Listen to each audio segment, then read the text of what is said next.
Marketing with my husband. Welcome back to Marketing with My Husband. What a time. It's good to be back. Hello, husband. Hello, wife. What's your recommendation for the week? My recommendation this week is Ray-Ban Meta glasses. And I know that can sound quite spoiled of me to say that because I understand it's unobtainable for some. But if you can save your pennies for a cool pair of sunglasses that can record and take BTS content wherever you are, they are so good. Game changer for me if I'm out in a shoot. Whilst I've been told I kind of look like I'm a bit of like a Google nerd. You look like Mr. Silicon Valley. Mr. Silicon Valley. Which I'm going to run with. I think it's a bit of a phase I'm going through, but you can video on the go, you can video wherever you are, and it's such a great way to show your life from your point of view. You know what's funny is we had our niece over, and it was the first time I think anyone from a younger generation had kind of really seen you wear them. And she gave you she thought you were a serious boomer. She was like, you're so close to 30. You look like a dad in the way you were describing it. You were like, no, it's cool. You can get all these things. Yeah. And you know what? Just to add to my recommendation on the same topic is New Balance runners. Oh, my. I thought they were so lame. I thought, I bought some 906s and Dan was like, oh, that's so lame. That's the dad shoe. And now tell him what you're rocking. I don't know what I'm rocking, but I know it's New Balance. And I know it's the comfiest thing that I've ever worn. And I used to look at them like, oh, no, yeah, that's like jeans and joggers territory. But now I'm like, no, it's fashionable. Everything comes back around. I'm telling you, flares, New Balances. But I do constantly look to my younger people generations like yourself and my nieces. Not that you're in the same age bracket as that, to clarify. But I struggle to find out what is cool for me. So sometimes I love to lean on these people, and I appreciate you putting me onto New Balance. I'll always keep you cool, baby. My recommendation for the week would be to attend a workshop or a conference that is catered to you and your own development. A couple of months back, I attended one from Chain Social, which was a Meta masterclass. And I was apprehensive. I kind of saw it advertised and thought, I know a lot about Meta ads. Will it do me any good? I think it was like $500, $600. And it was the best day I'd ever spent. I actually had some really good takeaways from it. I think the girls there are amazing at what they do. And for me, it was really important because it kind of just revigorated. Is that a word? Rejuvenated? Revigorated? Both. Kind of my outlook on Meta and seeing how things are changing. I met a few people not only within Brisbane, but also our industry, which was crazy. I've met some other marketers in the real estate industry. So it was just a really good day. And I would honestly say if you're apprehensive, you're feeling a little bit burnt out, honestly, just attend a workshop or something that's going to help you with your own development because you'll take a lot away from it. And that's my recommendation. I went straight from school to uni. So I did another 5 years of uni. And then I thought I would never study anything ever again because I'm so sick of learning. But now we're doing a podcast. I'm like, you need to study. You need to study. But I really like, and I totally agree, if you can put yourself out for a day and go listen to some really industry experts, give you a new, fresh perspective, you walk out there feeling great. I'm learning a few things in the real estate world in terms of recruitment and how to network and that sort of thing. It's really interesting, and I love what goes behind it. So, love it. Cool. I think we have shared recommendations for the week, which is cool. Okay, so today we're going to dive deep into the 22 Digital 2025 Trends Report, which is this bad boy here. It's multiple pages. I actually really love, I'm going to politely throw that on the ground. I really love reports like this because as a marketer, you're kind of in the mundane every day. You're doing the work, you're, directing a team, making sure we're staying on top of everything. It's really actually hard to bring yourself out and research maybe, what trends are coming up, what we should be doing, what's working for other people, unless it's competitor analysis. And I think competitor analysis, when it's stuck in our industry, can be very detrimental to your brand because I feel like we get on this hamster loop where we start just copying each other. So I'm actually really grateful for places like 22 Digital. They're located in Fortitude Valley here. They're a marketing agency to come out with reports like this because it really helps us marketers kind of gain all the insight and the information. And when they put it together in such a beautiful report, I'll actually put the link to the report in our show notes. I think people can download it.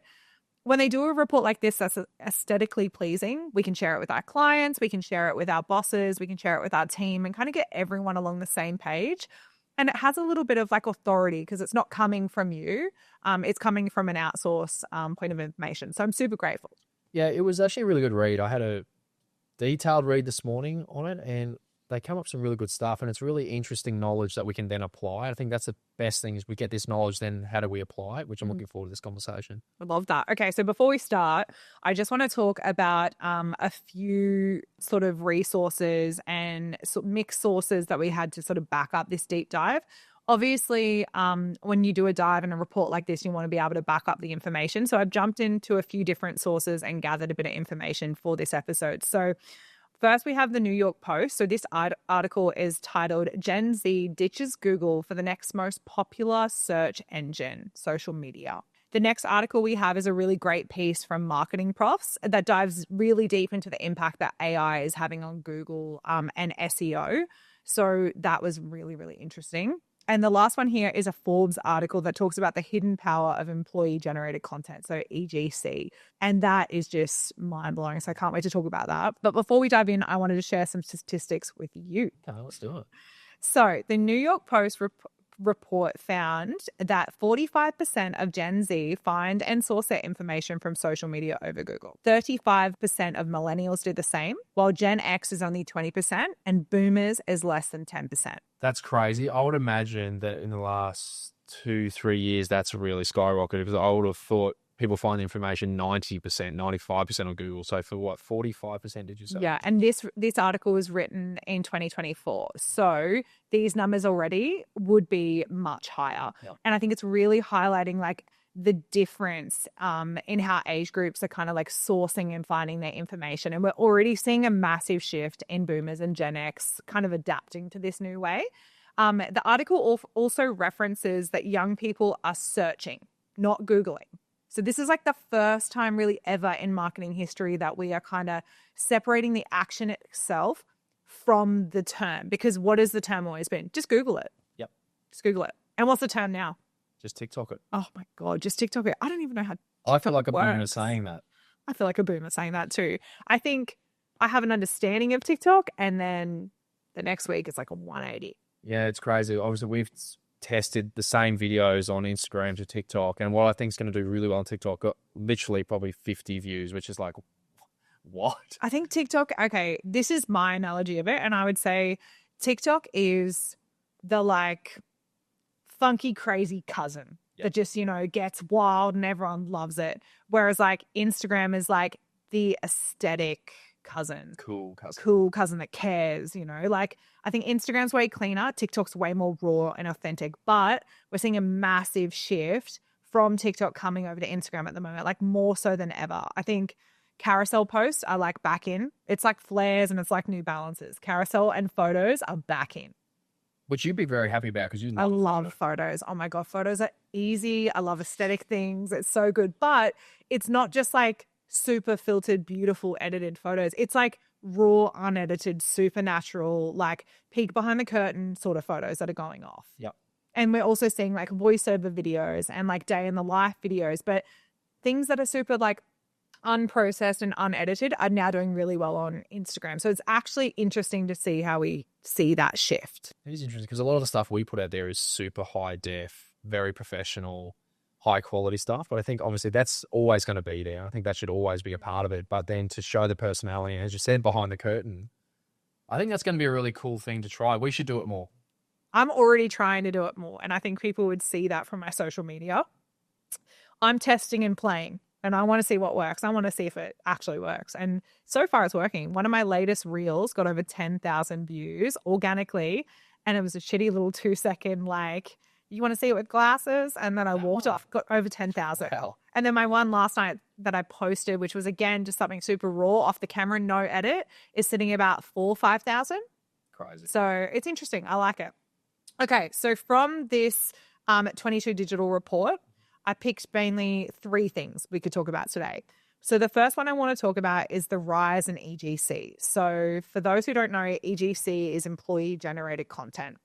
So the big takeaway I wrote here is if you want to humanize your brand, EGC is the way to go. This type of content allows you to present real life, real people, and establish a sense of authority and trust. You can shoot behind the scenes content, you can show your manufacturing process, or highlight the vision of the brand for the people that actually work there. What do you think about this? Because you're in the recruitment game. I would love to know how you think this would benefit a business, say, okay, let's start from the bottom out, like recruitment, taking on new people. Yeah, well, I think people want to know what it's actually like to work somewhere. Now, it's never been easier to show people, hey, this is what's behind the curtain or behind the doors.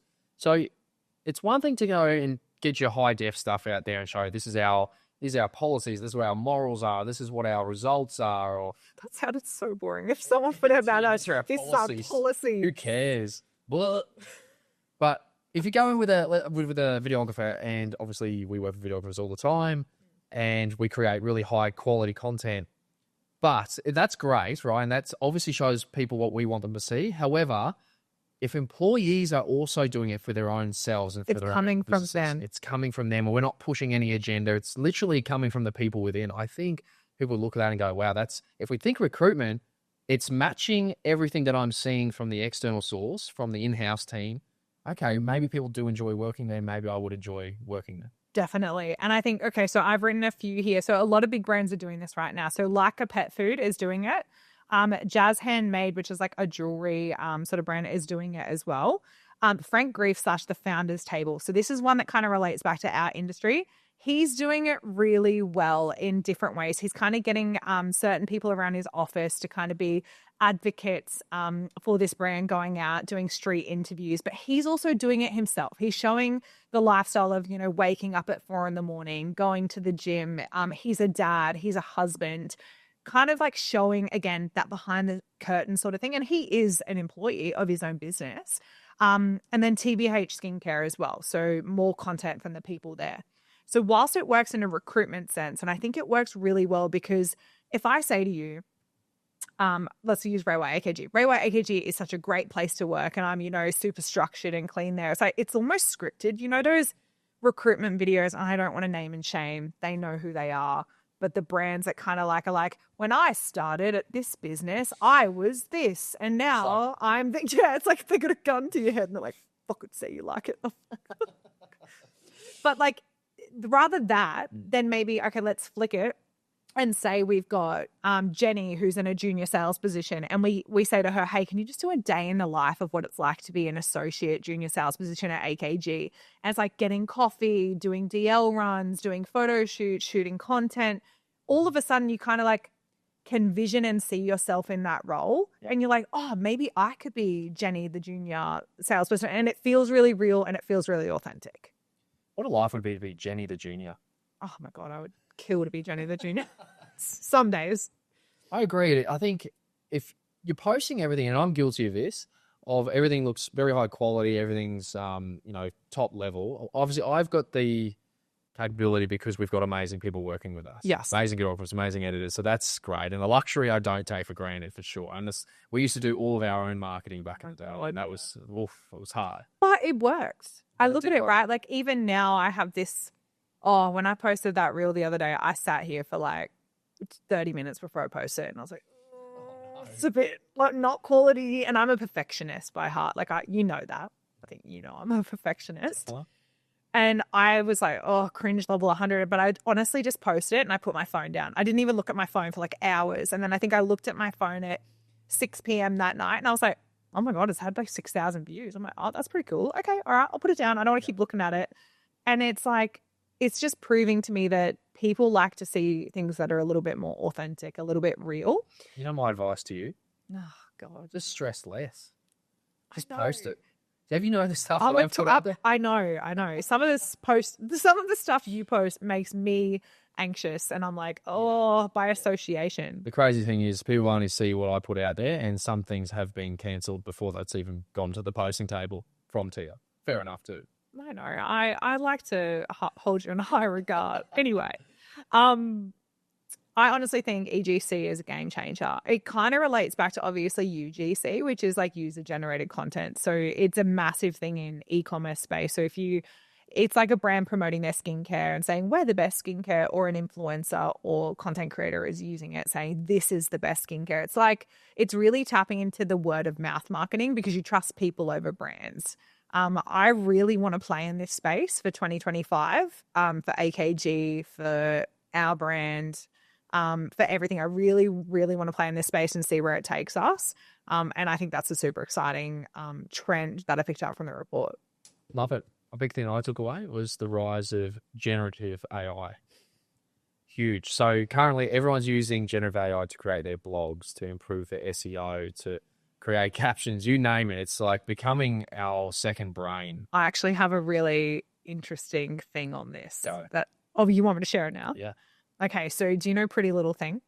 Dan's like, I have no idea. Is that a clothing brand? Well done. It's a clothing brand.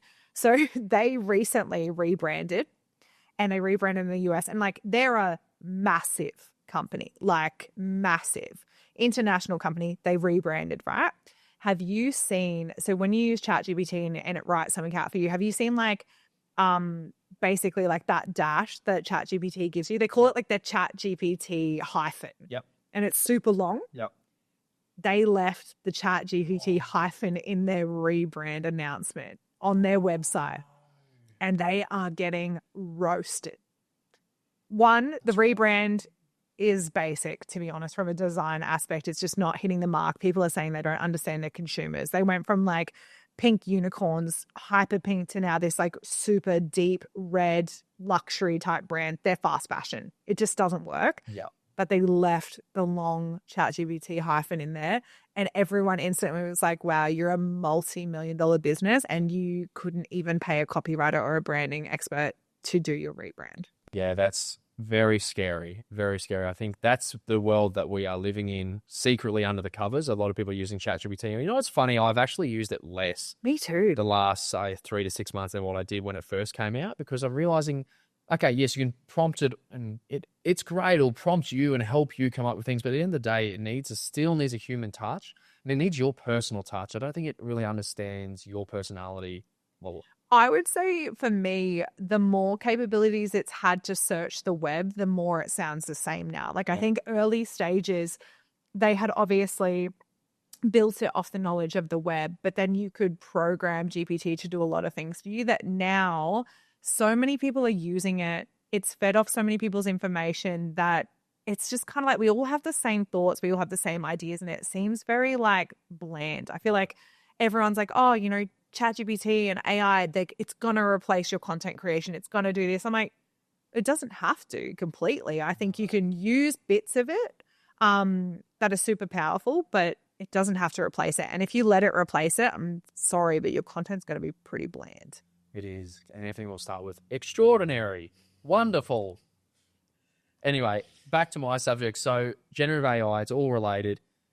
People are using it for their blogs everywhere, but we're seeing this new thing that's come out the last few months. I would say I've actively seen it in the last few months. I think they've tested it in other like market spaces in other countries. Yeah, well, essentially now people get information through 0 clicks, which essentially says you type something into Google, hey, what's the latest fashion trends in August, which is not something that's not something I would Google, but let's just say hypothetically, what's the latest fashion trends in August? It would search the web and it will give you all of its answers based on what people have written on their own blogs and their own SEO copy and that sort of thing. And you don't have to click on a single website. You can just get the information then and there. And I've been using this, especially the last month, going, oh, this is so handy and great. I don't have to click on 5 websites to find the information because it's already done it. It has like sources as well. And I think what's interesting is it used to be Google Ads, organic searches, and now it's like this generative AI. Then it's Google Ads, then it's organic. So like you're so pushed down to the bottom. And I'm guilty of it too. I honestly don't think I've clicked on a website actively to find information in the last month. And I've actually been trying to like test myself and be like, no, Tia, this is bad marketing ethos. Like, can you go through and click? And I'm like, there's no point. It just gives it to me. It really does. It's such a time saver. What's your thoughts? What is this going to do to people in marketing? So there's a lot of marketing companies which specialize in SEO. Do you think that's going to hurt? Look, I'll be honest. I think SEO has been dead for a long time in the traditional sense. I don't think SEO is dead. I don't think, it's null and void. But I think the way SEO agencies do SEO has been dead for a while, and we've been kind of flogging a dead horse. There's a lot of new things that SEO experts are going to have to adapt with. So one of the things here is we do a lot is voice search now. Voice search is a real thing. And there was a study that came out, I read it in a Forbes article, that it's like 75% of people that participate in this study preferred voice search over typing out what they wanted to search. And we're guilty for this. We send voice messages all the time. So basically what AI has done with that is made it super easy for you to send a voice search because it can comprehend, human language really well.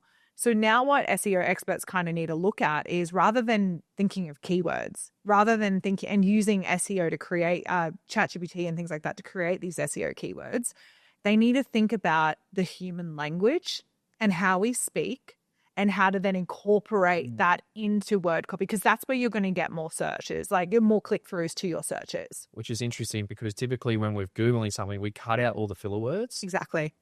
Best fashion August. Whereas wherever you voice search it, search the best fashion trends currently in August. Yeah. So it's like, okay, well, what words can we use? Maybe it's currently. Maybe it was maybe it was something that we use natively in our language is going to actually really help it. And another thing I've seen here as well is Google's not an idiot. Like Google knows that all of a sudden we're moving away from this term of just Google it, just TikTok it. So they're going to look to basically incorporate things that social media are doing really well. They know people want video content. So now if you search something, one of the first things you get on the top feed is video links to social posts. Wow. Yeah, so it will pull up and show you, oh, here's this video from Instagram that referenced this video from TikTok, from YouTube, from that. So it's natively pushing you video content. I find that really interesting because that's going to change the game we market. I think we're actually in a lucky space that we're in the media realm and this is what we do is we create content. But I think that actually makes people think, okay, why is it important? Well, now if you actually have the education source, like if we look at YouTube and I want to know how to fix a car, you YouTube how to fix a car, right? You don't go on Google. And I think that's going to be more and more prominent. Even things like, let's say here, what do I need to set up a podcast? And you become the expert in that education source and people Google that, you'll go to you. You become the expert. They'll look, oh, who's this person? Oh, wow, they run this business. Maybe one day I could work for them. Exactly. And I think, so Meta has introduced Meta AI. So you can search and generate things inside Meta AI. So they want to keep you on the platform. That's their business model, is to keep you on the platform. And Meta is also Instagram. So it would play in your benefit for your social platform, I would say, and I know you would hopefully agree with me, is that you should be the expert, like the go-to source, like bypass Google, bypass ChatGPT. I was saying this the other day. If I want to learn how to make sourdough, I forget the recipe for sourdough every single time. It doesn't matter how many times. I think I'm dyslexic as hell, but I forget it every time. But I Google it every time. But if I had like a go-to source, say there was an Instagram page that was like the sourdough girl or whatever, and I knew that there was a video that told me exactly how to make sourdough within the first, 10 seconds, this is what you need, I would have that saved on my Instagram and I'd go to that every single time rather than going through and going, oh no, this link wants me to scroll through all these recipes, whatever. All these ads, these annoying ads, are they scammy ads and not even sure? Exactly. So I think if you become the go-to source of information directly, like head on, and you have a way to convert in the platforms, also take that off. Obviously, you want to get them to your email sequence. But if you have a way to convert them and you are the go-to source of information, people are natively going to flood directly to you. They're not even going to want to Google it or search anywhere else. Like if we look at, we're constantly saying if you need content buckets, and one of them is, if you call yourself as the funny person, then you're going to be known just as the funny person. And sometimes in sales, and if you're selling houses worth, $2 million, sometimes being funny can lead to distrust. But we're always saying to people, for your content buckets, you must fill it in. So let's say if you want to be funny, you've also got to be professional, you've also got to provide education. And this tells me exactly right now that this is the time to be the educator in any space, because people Google things to learn things and understand things. Shall we go to the last point? Let's do it. Dan actually made me talk about this point because I think you didn't want to talk about Tay-Tay. So the last point is we are in our pop culture community era. What do you think that means? I think that means that icons have a lot of influence over us. And if you can tap into that, then maybe you can take advantage of their exposure and their brand. Definitely. So the report says the last thing you want your brand to be thought of is boring or unrelatable. That's where pop culture and community steps in. We're seeing more and more brands jump on trends, whether that's starting a community run club, jumping on the latest pop culture trend, or whether that's in campaigns, memes, social media, or following social trends. So I think that's really important. I think Australia especially, we are a super pop culture mainstream society. If one person is on something, we're all on it. We're all talking about it. It's in the office. You take like White Lotus, for example. I feel like I've had the conversation about that series with so many people because we're all watching it at the same time. We all experience the final episode at the same time. There's been memes about it. Like, it's just, we are in this pop culture mainstream style community. So I think if your marketing hits on that just a little bit, it could actually really pay in your favor. So to confirm, you're saying if something big happens in the media or some pop culture person does something big, that if you can somewhat mimic or imitate a little bit of that marketing within yours, that it will help boost your brand? Is that what you're saying? I'm saying in a way. So I'm saying don't jump on every trend. Yeah. Major thing. Like, pick and choose your battles. They have to be relatable to your audience. But okay, we look at Taylor Swift, right? Yep. Taylor Swift is the icon for pop culture. She had an amazing Eras tour, and we saw so many brands jump on that, whether it was setting up an activation booth in a shopping center. It was, launching bracelets, that mimic her style, whether it was a new fashion line, whether it was the Taste Day vacation.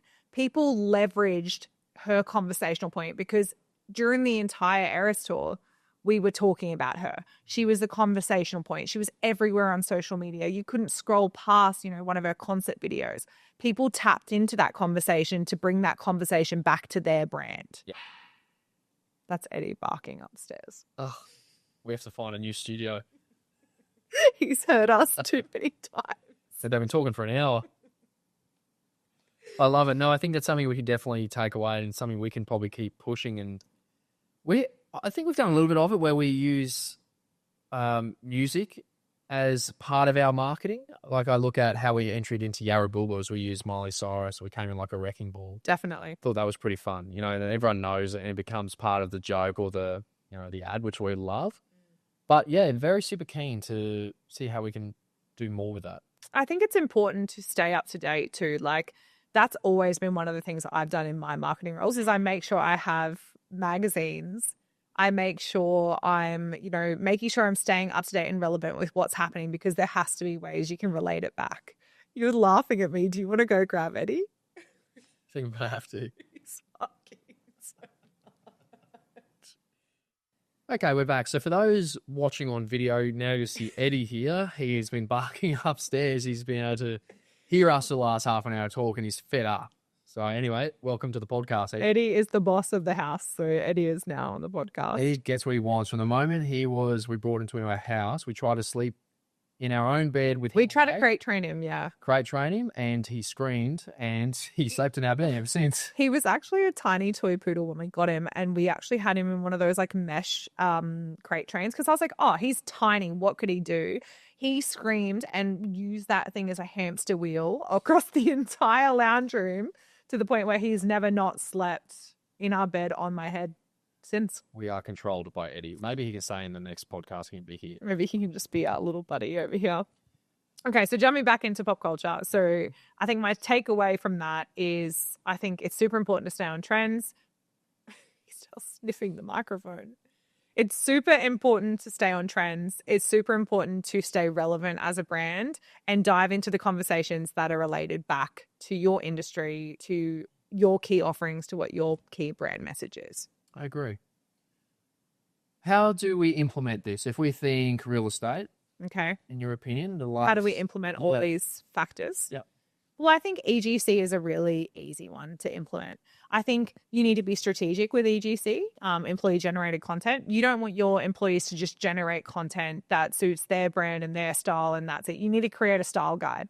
Hey, guys, this is what we like. These are the examples of what we like. Let's, push this content out more. This is what we don't like. Maybe we don't swear in our content. Maybe we're not wearing certain brands. Maybe, we don't show XYZ. I think you need to have parameters around how they're doing it to make it effective for you and align with your brand. I think, generative AI, I think we explained it really well. I think you need to be posting more video content. I think more content directly to your social media so you are the go-to source directly. And I think pop culture is you just need to stay super relevant with everything that's happening. You need to have someone in your team that is the key researcher to make sure that your marketing hits your consumer on the head, makes them feel related to you. And it feels super authentic. Don't jump on a trend or jump on some sort of pop culture thing that's happening in the media if it's not related back to you and you genuinely don't care about it. Yep. What would you say? I say I agree with all the above. Beautiful. Well, thanks for listening again. Eddie, would you like to say anything to everyone? Or are you just happy you're down here? He said a lot upstairs, but he's been very quiet down here. He has been very quiet down here. Come here. Beautiful. Well, thanks for listening. Episode 3 done. Episode 3 done. Marketing with my husband.